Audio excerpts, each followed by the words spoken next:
Assalamualaikum warahmatullahi wabarakatuh. Salam sejahtera bagi kita semua. Salam Om Swastiastu, Namo Buddhaya, salam kebajikan. Baiklah, sebelumnya izinkan kami dari kelompok 8 untuk memperkenalkan diri terlebih dahulu. Dengan saya sendiri, Irwansyah Ahmad Saputra sebagai ketua kelompok. Dan di kesempatan yang baik ini, kami dari kelompok 8 akan mempresentasikan hasil kerja kelompok kami yang beranggotakan 9 orang, di mana nantinya setiap anggota akan mempresentasikan hasil kinerjanya masing-masing. Dan untuk saya sendiri, saya akan mempresentasikan tentang definisi paragraf, di mana menurut KBBI cetakan 5, paragraf adalah bagian bab dalam suatu karangan yang biasanya mengandung satuan ide pokok dan penulisannya dimulai dengan garis baru. Paragraf merupakan suatu kumpulan dari kesatuan pikiran yang kedudukannya lebih tinggi serta lebih luas daripada kalimat.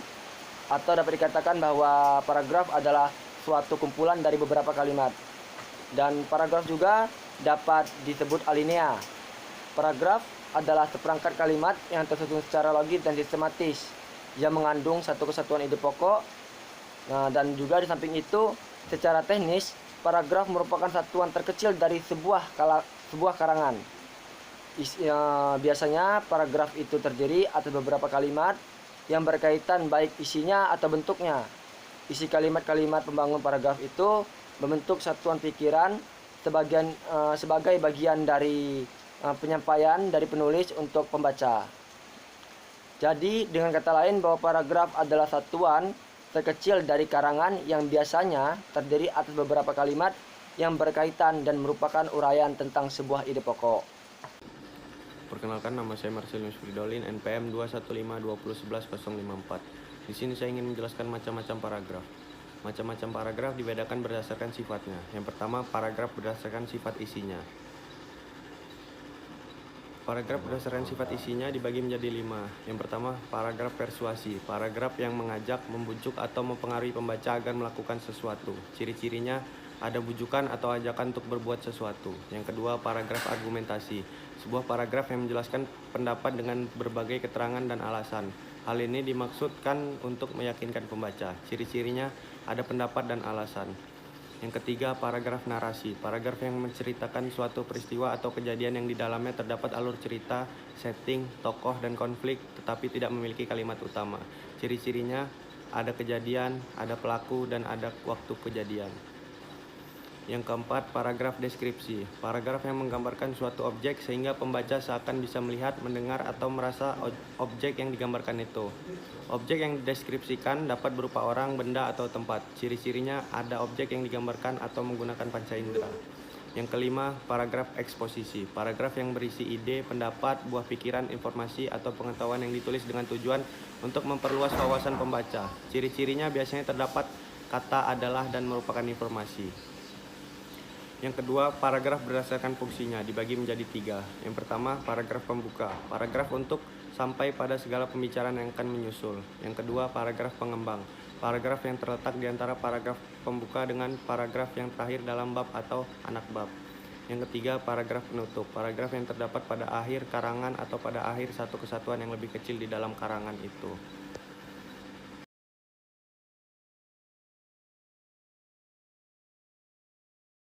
Unsur-unsur paragraf. Paragraf adalah satu kesatuan ekspresi yang terdiri atas seperangkat kalimat yang dipergunakan oleh pengarang sebagai alat untuk menyatakan dan menyampaikan jalan pikirannya kepada para pembaca. Supaya pikiran tersebut dapat diterima dengan jelas oleh pembaca, maka paragraf harus tersusun secara logis dan sistematis. Alat bantu untuk menciptakan susunan logis sistematis itu ialah unsur-unsur paragraf seperti 1. Ide pokok yaitu pembicaraan atau masalah yang bersifat abstrak. Ide pokok biasanya berupa kata, frase, atau klausa. 2. Kalimat topik yaitu perwujudan pernyataan ide pokok dalam bentuk yang masih abstrak. 3. Ide pengembang yaitu rincian atau penjelasan pokok dalam bentuk yang konkret. Ide pengembang berupa kata, frase, atau klausa. 4. Kalimat pengembang yaitu mengembangkan kalimat. 5. Kalimat penegas yaitu kalimat yang fungsi menegaskan dengan cara mengulang bentuk. 6. Transisi yaitu mata rantai penghubung paragraf. Transisi berfungsi sebagai penunjang koherensi atau kepaduan antar kalimat antar paragraf dalam suatu karangan. Perkenalkan, nama saya Ayu Amelia Putri, NPM 21120111086. Di sini saya akan menjelaskan syarat-syarat paragraf. Paragraf yang baik adalah paragraf yang dapat dimengerti oleh para pembaca. Adapun syarat-syarat paragraf itu ada 3. Yang pertama ada kesatuan. Kesatuan itu harus dibangun dengan satu pikiran yang jelas. Lalu pikiran tersebut diuraikan menjadi beberapa pikiran pokok dan pikiran yang jelas. Saat sudah terhubung sama lain, berarti pikiran tersebut sudah berhubungan menjadi satu. Yang kedua ada kepaduan. Kepaduan terwujud dari hubungan kompak antara kalimat pembentuk paragraf. Nah, hubungan tersebut akan menjadi baik jika ada hubungan timbal balik antar kalimat wajar dan mudah dipahami. Nah, untuk menjadi paragraf yang kompak bisa dimasukkan beberapa kata seperti kata ganti, kata hubung, dan lain-lain. Yang ketiga ada kelengkapan. Suatu paragraf dikatakan lengkap jika berisi kalimat-kalimat penjelas yang menunjang kalimat pokok. Kalimat penjelas berisi keterangan, rincian, dan lain-lain. Selanjutnya, perkenalkan, nama saya Sanusi Mansur, NPM 21120111341. Di sini saya akan menjelaskan tentang unsur penanda kepaduan paragraf. Kepaduan atau kohesi dalam paragraf adalah keterikatan antar unsur dalam struktur sintaksis atau struktur wacana yang ditandai antara lain penggunaan konjungsi, pengulangan kata atau repetisi, penggunaan kata ganti, pronomina, penggunaan hiponim. Dalam paragraf tersebut terdapat unsur-unsur kepaduan kohesi berupa konjungsi, repetisi, dan kata ganti. 1. Konjungsi antar kalimat. Konjungsi adalah kata atau ungkapan penghubung antar kata, antar frasa, antar klausa, dan antar kalimat. Konjungsi yang berkenaan dengan kepaduan paragraf adalah konjungsi antar kalimat. Konjungsi antar kalimat merupakan konjungsi kata hubung yang menghubungkan satu kalimat dengan kalimat lainnya. Konjungsi yang termasuk dalam golongan ini adalah namun, akan tetapi, oleh karena itu, oleh sebab itu, akibatnya, selain itu, di samping itu, jadi, dan sebagainya. Lalu yang kedua, kata ganti atau pronomina. Kata ganti atau pronomina adalah kata yang dipakai untuk mengganti orang atau benda. Kata ganti terbagi atas kata ganti umum, petunjuk, dan orang. Kata ganti umum itu ini, itu. Kata ganti petunjuk, sini, sana. Kata ganti orang, persona. Pertama yaitu aku, saya, kami, kita. Kedua, kamu, kau, engkau, kalian. Ketiga, dia, ia, mereka. 3. Pengulangan kata atau repetisi. Pengulangan kata atau repetisi adalah cara memperoleh kepaduan dengan cara mengulang kata tertentu, kata pokok atau penting. Sebagai contoh, dalam paragraf di atas terdapat repetisi terhadap kata penyebab. Kata penyebab diulang berkali-kali karena memang kata tersebut yang sedang dibahas dalam paragraf tersebut, penyebab kebakaran. Assalamualaikum warahmatullahi wabarakatuh. Nama saya Alicia Nazul Sakira Edita, NPM 21120111545. Saya akan menjelaskan jenis-jenis paragraf, khususnya paragraf deduktif. Paragraf deduktif adalah paragraf yang kalimat utama atau ide gagasannya berada di awal kalimat, bersifat deduksi, dan dikembangkan dari pernyataan umum ke pernyataan khusus. Biasanya paragraf deduktif memiliki kalimat utama di awal paragraf, dan sisanya adalah kalimat penjelas dari kalimat utama tersebut. Contohnya adalah, komodo adalah hewan yang langka. Tahun 2016 dicatat terdapat 2.884 komodo di Taman Nasional Komodo. Komodo dianggap sebagai hewan yang langka dikarenakan jumlahnya sangat sedikit. Kelangkaan tersebut diakibatkan oleh habitatnya yang semakin hari semakin tercemar. Dari teks di atas dapat kita simpulkan bahwa kalimat utamanya terdapat di awal paragraf, yaitu komodo adalah hewan yang langka. Sedangkan kalimat-kalimat selanjutnya menjelaskan tentang kalimat utama tersebut. Terima kasih.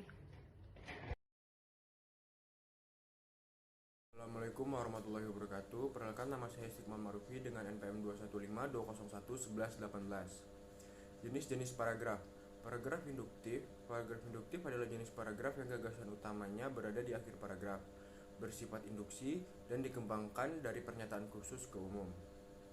Jenis paragraf induktif memiliki kalimat utama yang berada di akhir paragraf. Kalimat penjelas berada sebelum kalimat utama. Ciri paragraf induktif adalah adanya kata atau kalimat konjungsi seperti jadi, oleh karena itu, maka dari itu, dan akhirnya. Contoh, Kementerian Lingkungan Hidup mencatat pada 2016 jumlah komodo sebanyak 2.430 ekor. Pada 2017 sebanyak 2.884 ekor. Sedangkan 2018 sebanyak 2.879 ekor. Monitoring terus dilakukan setiap tahun. Hal ini agar populasi komodo tidak punah. Jumlah populasi komodo dipengaruhi erat oleh iklim dari perilaku manusia. Maka dari itu, meski populasi komodo dapat dikatakan stabil, namun kita harus tetap menjaga kelestarian alam dan habitat komodo. Kalimat yang dicetak tebal dari paragraf di atas menunjukkan kalimat utamanya, sedangkan kalimat-kalimat di sebelumnya merupakan kalimat penjelas. Sekian dari penjelasan saya. Terima kasih. Assalamualaikum warahmatullahi wabarakatuh. Perkenalkan, nama saya Dia Fadila Zara dengan NPM 211201119. Saya di sini akan melanjutkan presentasi tentang jenis-jenis paragraf. Yang pertama ada paragraf campuran. Paragraf campuran atau deduktif induktif adalah paragraf yang letak kalimat utamanya berada di awal dan akhir paragraf. Gagasan utama di akhir berfungsi untuk mempertegas gagasan utama di awal paragraf.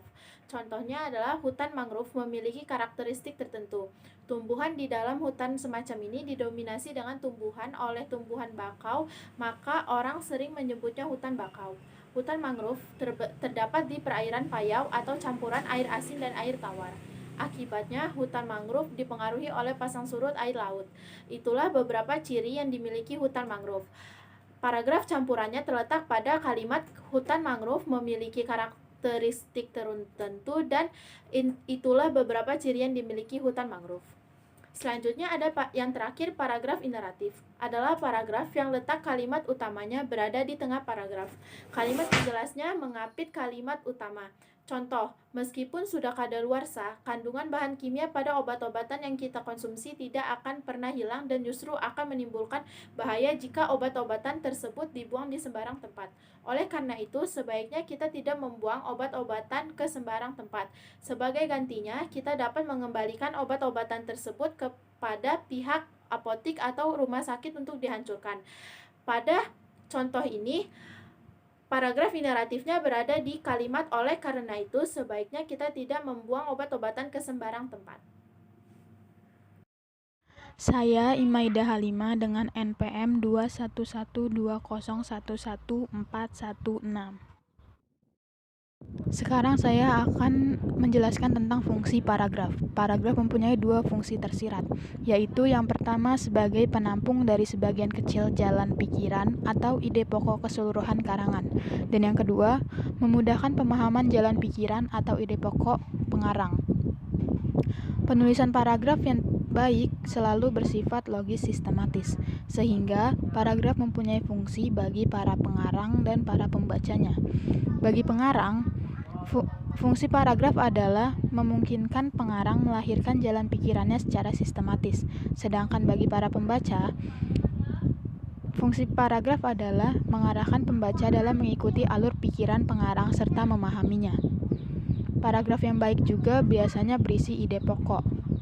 Melalui fragmen-fragmen ide pokok yang tersirat dalam tiap paragraf, maka akhirnya pembaca sampai kepada pemahaman total isi karangan. Dalam hal ini dapat dikatakan bahwa paragraf berfungsi sebagai alat penyampai fragmen pikiran dan penanda pikiran baru mulai berlangsung.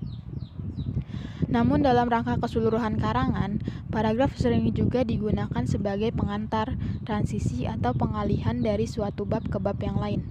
Bahkan tidak jarang digunakan sebagai penutup. Di sini paragraf berfungsi sebagai pengantar, transisi, dan konklusi.